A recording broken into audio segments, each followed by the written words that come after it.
Until the election, Colorado Inside Out will take a deep dive into each of the initiatives before voters. Initiative 91 would end hunting for mountain lions and bobcats.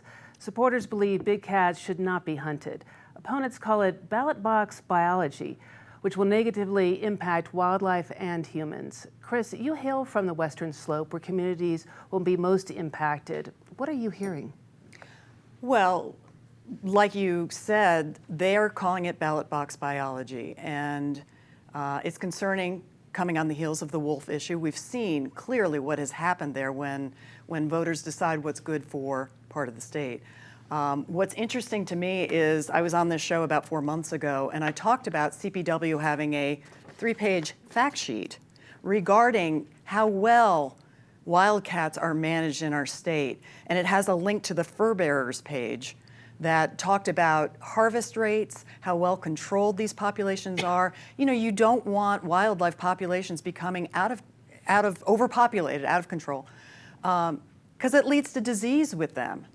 Come to find out, it's been revised. There's been language in it that was revised. In the first one, it says, therefore, CPW believes that managing lions and bobcats with harvest as a tool to maintain more stable populations compared to more widely fluctuating populations that would likely occur without hunting. The revised one says that harvesting, aka hunting, is simply one tool. Not sure what led to the language change. I also noted that on the website under frequently asked questions is that they're saying that CPW is not taking a position on Initiative 91. It's a shame we have to say that for a government agency to have to make that clear, but that's the case. I'm really curious about what's leading up to the language change, and we'll see where it goes.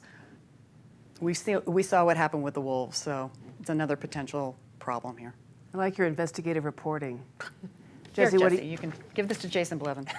Time for an article. Yeah. What are you thinking? So I'm also actually looking at this statewide too, and I think it's interesting that Denver voters are going to have two kind of similar measures on the ballot. There's a fur ban that will be on Denver's ballot, as well as the slaughterhouse ban. But I want to kind of highlight an interesting article that came out in the Vail Daily recently by my friend Elliot Wensler, who went and talked to Colorado Parks and Wildlife officers across the state, who said that the wolf reintroduction has put a real stress on them emotionally, right? They have had to carry out the voters' will here, and it's made it a lot harder to be a CPW officer. So I kind of wonder, with all these changes that are being made, it's something to keep in mind with any ballot initiative, right? When citizens are putting these things on the ballot, they're not thought out by government as a whole. There are consequences that government agencies have to bear, and I think CPW, again, if this one passes, is another one that's going to it's going to be another ballot measure that they're going to have to deal with and answer for, even though, again, it's not necessarily something they're putting before voters. Patty, you got a prediction?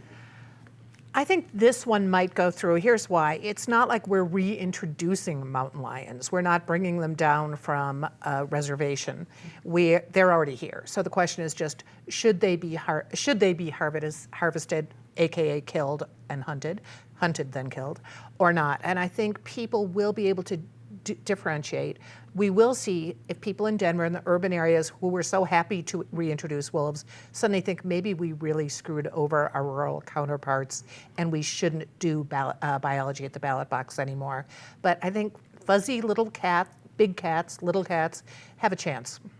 But don't you think that if hunters aren't doing it, then agents with the government will have to control these populations in a similar way?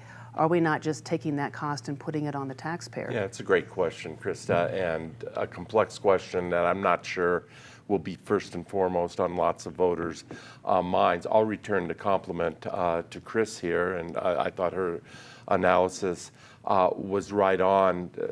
This one is sort of simple for me, even though I'm conflicted.